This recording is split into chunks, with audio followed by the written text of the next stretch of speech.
Greetings, salutations, and welcome to Sportslook, the sports television program for the high plains of West Texas and eastern New Mexico. I'm your host, Doc Elder, and just like the Beatles song A Day in the Life, we're going to hit a high note tonight because we're going to have Dustin Seifert, the director of Greyhound Sound.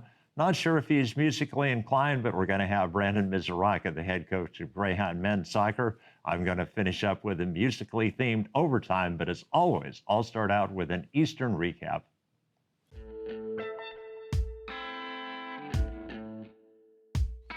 Greyhound volleyball on the road last weekend, dropped a couple of contests. They're going to be in town. They've got a match tomorrow night. They've got a match at high noon at the Greyhound Arena. Greyhound women's soccer lost a heartbreaker 1-0 to the number 25 team in the nation, Angelo State.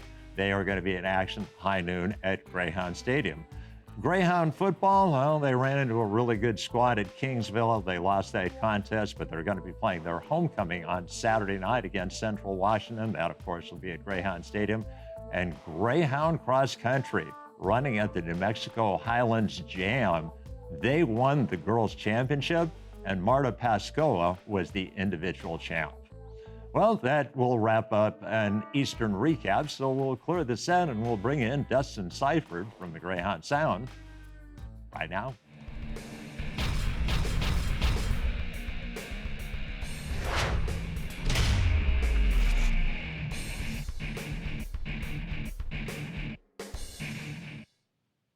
Welcome back to Sportslook, and a privilege to bring to the set of Sportslook an individual that wears many hats at Eastern New Mexico University, but for our intents and purposes, the fact that you are the director of the Greyhound Sound, Mr. Dustin Seifert. Dustin, welcome to Sportslook. Thanks for having me, Doc. Well, Dustin, the first question I'd like to ask, where are you from and what was the process that got you to be the director of the Greyhound Sound? Well, I grew up in Lancaster, Ohio, which is a community just to the south and east of the state capital, Columbus. When I grew up, it was sort of an isolated bedroom community, and now, of course, that area has just grown together into one massive metropolitan region. I had a very inspirational band director in beginning band named Mr. Cass, and he was with us in beginning band and high school, and that's what led me to become a music major, taking me to the University of Akron first, and then the University of Illinois. So I kept moving further west, and my first teaching position was at Iowa State University as assistant director of bands. I was there in the office and the position posting for Eastern came up. I wanted to be the director of bands instead of the assistant, so I applied for the position, came and interviewed in May or maybe April or May of 2000, and the rest is history. It's been a great ride with the Greyhound Sound.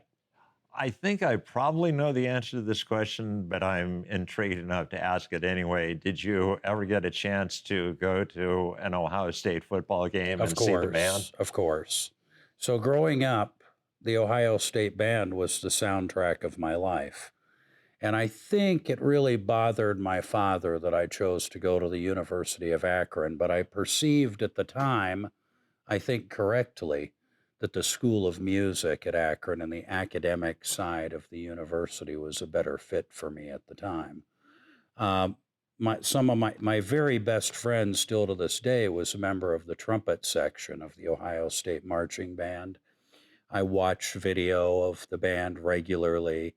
And as I told my friend the other day, I mean, Ohio State's the best. I just don't see how that can be refuted or argued at this point.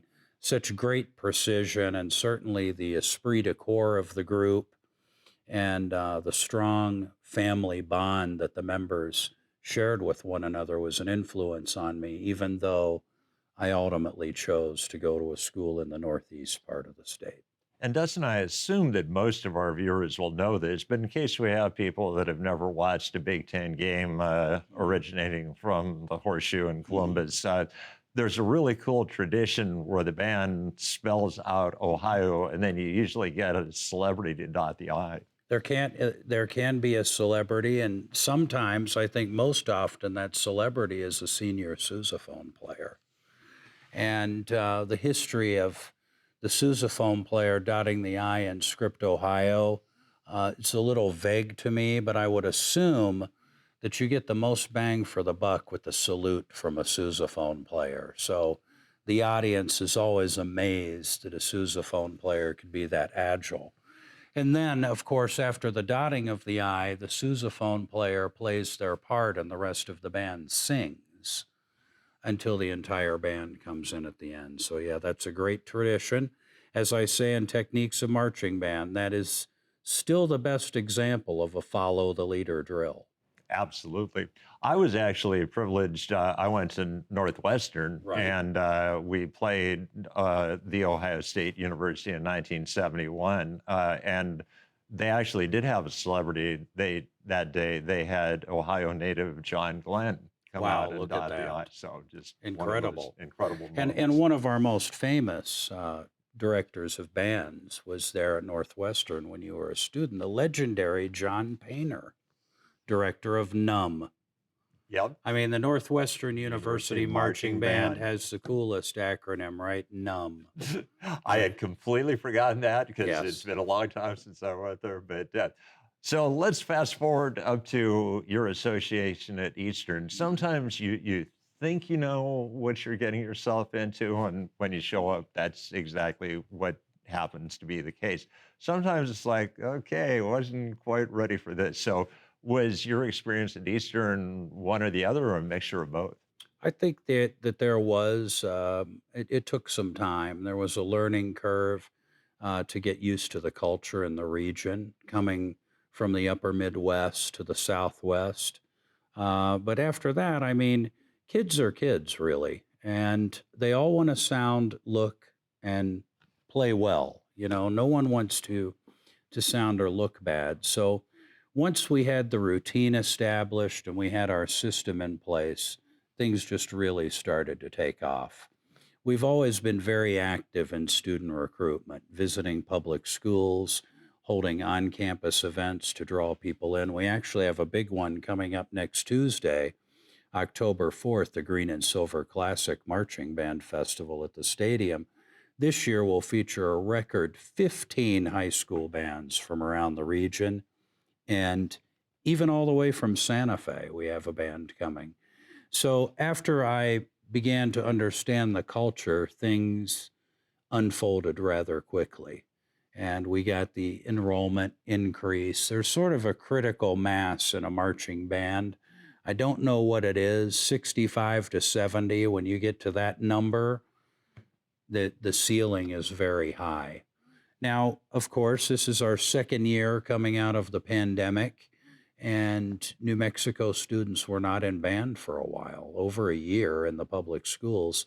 That did impact just the overall number of students that we could recruit, but we are trending in the right direction, and the students are performing a great Motown show this year, and we'll play that at homecoming on Saturday. Absolutely. I got the chance to see you perform when we played Midwestern State, and as a child of the '60s, I love the Motown sound. There So you go. Good, great. you were on a very positive note, no pun intended, with me when it came to that. I'm curious. Is Does every state have kind of a unique band rate? Are there some states that are famous for percussionists and other states where you get the woodwind section and others where you get the brass? Or is New Mexico kind of, you can find good musicians any part of the state? I think New Mexico is a bit of a secret musically to people outside of the state. It's surprising how many high quality band programs there are around the land of enchantment. People, I think, in the Midwest sort of think everything there is better than it is anywhere else in the country. You know, that's the case I in know that's, Texas, yes. for sure. But we actually, this region of New Mexico is very well known historically for its high school bands. Of course, the famous Clovis High School Band. We have a great band here in town and all throughout the district, two in Roswell, Artesia, Carlsbad, Hobbs, and Lovington. Those are among the largest high school bands in the state of New Mexico. So does one school have better brass than woodwinds? Generally, no, but I do think bands are known for certain things. And it may be that For instance, drum corps. Some corps are known for their winds, some are known for their drum lines, some are known for their color guard. But I think that states are known for having quality music programs throughout.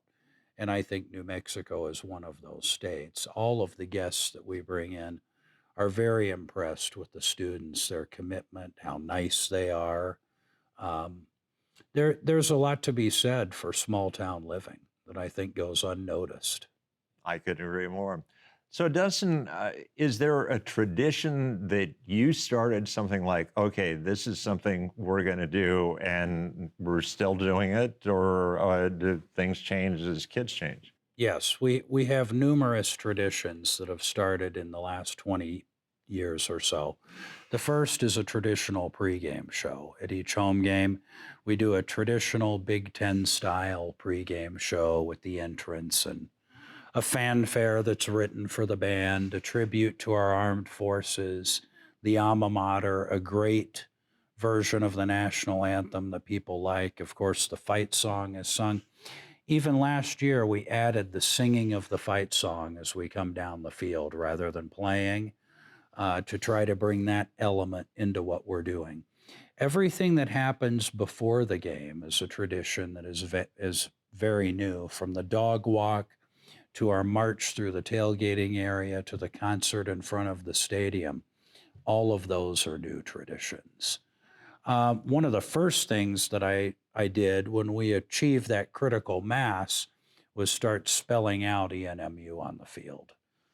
So I think we've created a lot of very positive traditions and sort of left some bad traditions in the past. I remember hearing that in a class once. And it's very true. There are good traditions and there are bad traditions. So you have to decide which traditions are bad and find positive traditions to fill that void. And I think we have. Dustin, if people come out to watch the Greyhounds play their homecoming game against Central Washington, or if they come to Parents' Day on the 15th, they come to watch us play Western New Mexico end of the season. If there's one thing you hope that they leave thinking about your band, what's the one takeaway you hope that they leave with? Well, I really hope that they see the marching band as being the conduit of school spirit at the university. As I've said for many years, the marching band at Eastern and at many universities is the largest student organization on the campus, and it attracts students from all majors and degree fields of the university. So it's really a melting pot within the melting pot of the university. And I think the students in the band are the best students that we have on any university campus. They're there, they're committed to the university, they donate their time to supporting the school and are just very special people. So I hope that they would take great pride in what they see from the band, not only on the field, but in the stands and before the game. And if they interact with a band member, uh, walking around the stadium, that it's a positive experience. And we put the best face on the university. Well, Dustin, it's been a privilege to call you a colleague for these many years, and can't wait to see your young men and women in action on Saturday night. I feel the same, Doc. Thank you. All right, well, that is going to wrap up our first interview segment. So what we'll do is we'll clear the set and we'll bring in our second guest, the head men's soccer coach, Brandon Mizuraka, right now.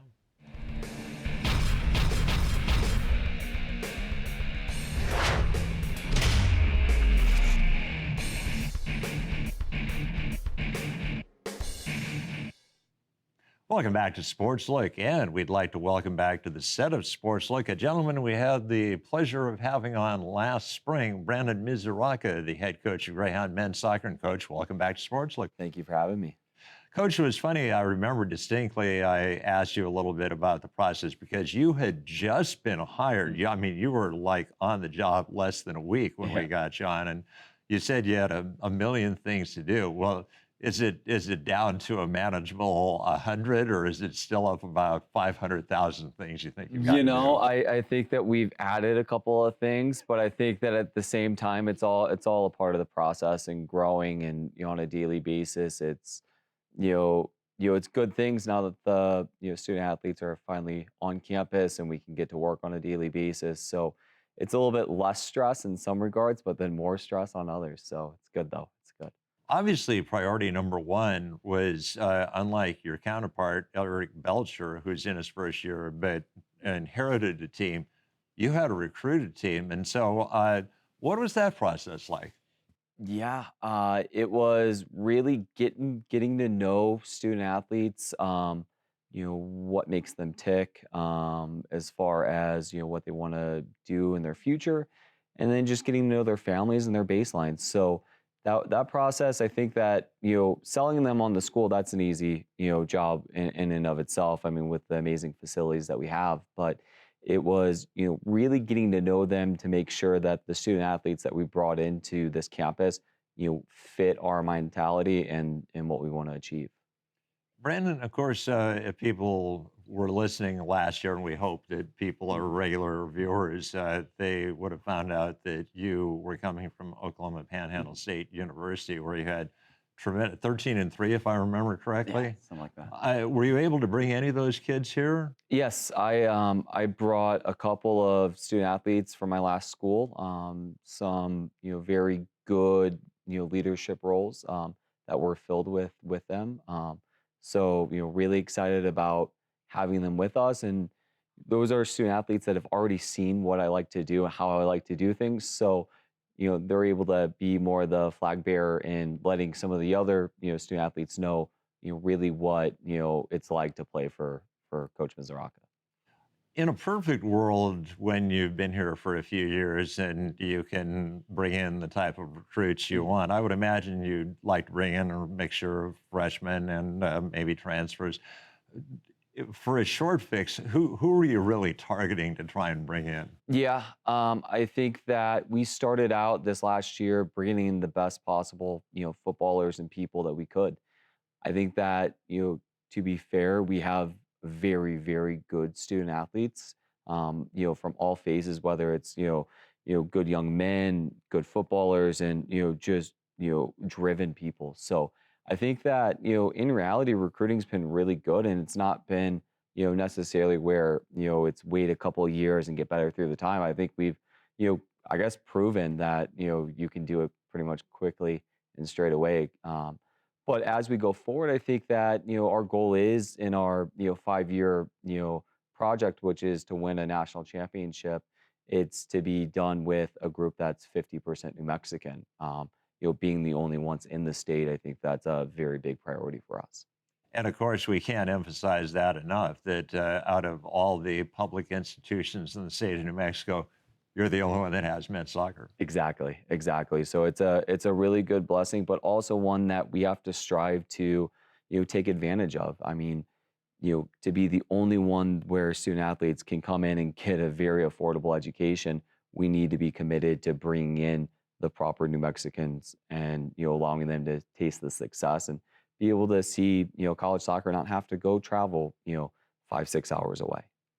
Obviously, one of the things, the main thing was to bring in players, but you kind of had to put together a schedule and you were kind of getting to jump on that a little bit late. Lone Star Conference is going to mandate, okay, these are matches that take place, but the rest of it, you just had to talk to schools and see if they could fit you in. So Exactly. you played a lot on the road. Yes, we have, and fair play. I mean, if I was in the same place as as those other coaches, I would have asked for the same thing. But it was good for us to go out and get some very good experience, and being able to be on the road early, kind of trains our student athletes to be prepared. We have a match coming up, and we're traveling 7.5 hours, and for some student athletes when they come in, whether they're from England, Germany, France. 7 hours is a long way. But we just had a 15-hour trip, 3 weeks ago. So, to us, that's a short trip now. So it's exciting. Obviously, talking to people, we were really excited that we were bringing back men's soccer, but a lot of people, and I'll be honest, myself included, were like, if we could win a match or two, that'd be nice. You guys are definitely exceeding expectations. Yeah, I think that, again, looking back at the history of the program, especially the short-term history in that 2019 season, I think kind of showed, what the trajectory of the program is and, where we're headed as a group. So, for me, I'm really excited. I think that, at the end of the day, it's a work in progress on a daily basis, which is, something that we have to strive for. I mean, this next week we have number, I think, 15 team in the country and then number 3 team in the country. So for us, like those are going to be good, good tests for us that we're really excited about. And, I think there's, good opportunities to, compete and continually get better on a daily basis. Next week is midterm week at Eastern New Mexico Mhm. University. We faculty members have to assign grades at midterm. So, Mhm. if you were to assign a grade to Greyhound men's soccer and look at the various aspects from goalkeeping to your Mhm. defense to your strikers, what aspect is grading out the highest right now? Yeah, I think that, early on it was, our midfield. I think right now it is, really our back line is, starting to get, a little bit tighter, which is, very important. I mean, I think that overall grades, I think that, we'll save that for another day. Because I think that again, we're just, scratching the surface with this group. And that's why we'll find our, just like it's midterms for, the students, it's also midterms for us when we get to play good competition. So excited about that to see where we're at and, really confident in the group. Obviously, it's a team sport. I Mhm. mean, you got a Pele every once in a while that Yeah. can kind of take over, but more often than not, it's people being able to advance the ball to set up the person who shoots on goal. But if you had to single out a couple of players that have really impressed you so far, what are names that immediately come to your mind? Yeah, I would say, attacking wise, a Jaime Oliva. Jaime's come in and, done extremely well. He came from a very, very good junior college program. So he's transitioned extremely well and created a lot of dangerous opportunities.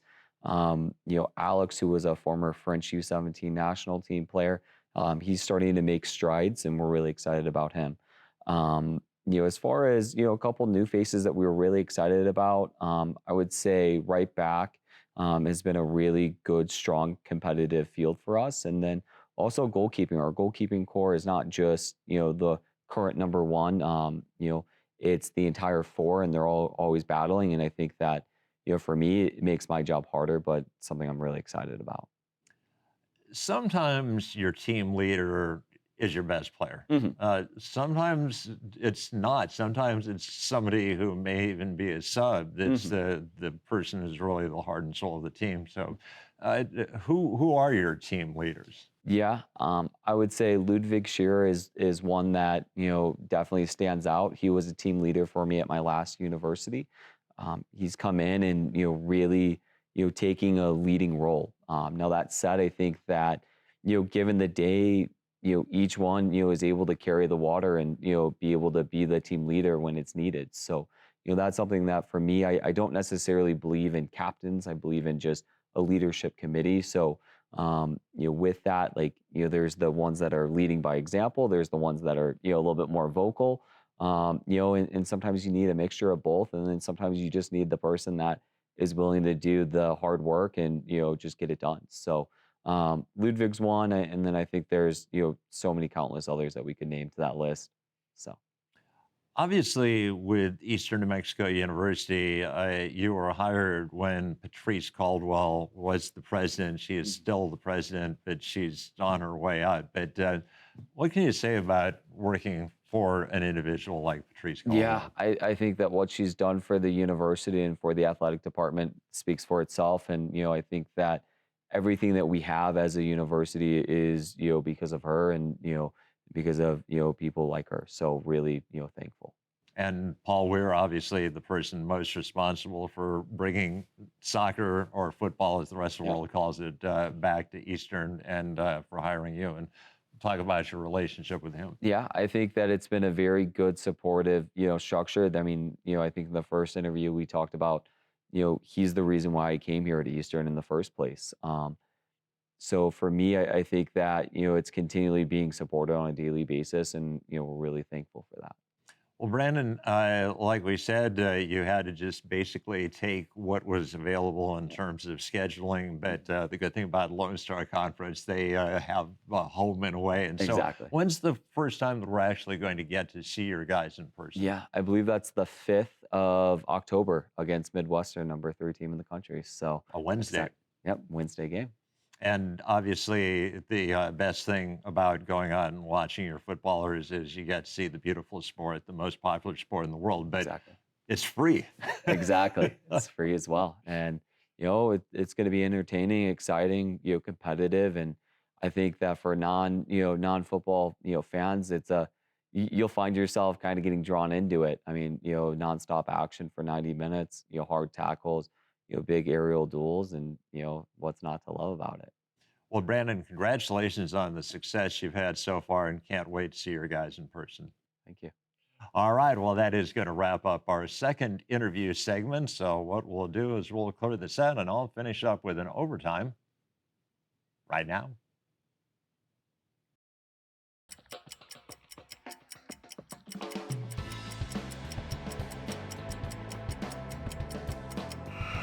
Back in 2012, I was honored to be inducted into the Eastern New Mexico University Athletic Hall of Fame. Back in those days, they used to do the induction ceremony as part of the athletic banquet at the end of the year. So there were about 200 men and women in attendance, student athletes at Eastern, as I gave my acceptance speech. And I quoted a line from a song. It's a song by a group called The Script featuring will.i.am. And the line that I quoted, dedicate yourself and you can find yourself living in the Hall of Fame. Well, one of the individuals who is in that audience is going to be inducted into the Eastern New Mexico University Athletic Hall of Fame on Saturday morning. Well, that will wrap up an overtime, and that will wrap up an episode of Sportslook. I'd like to thank my guests, Dustin Seifert and Brandon Mizraca. Had a veteran floor crew tonight, led once again by Mr. Dennis. So for those aforementioned people, this is Doc Elder saying, so long.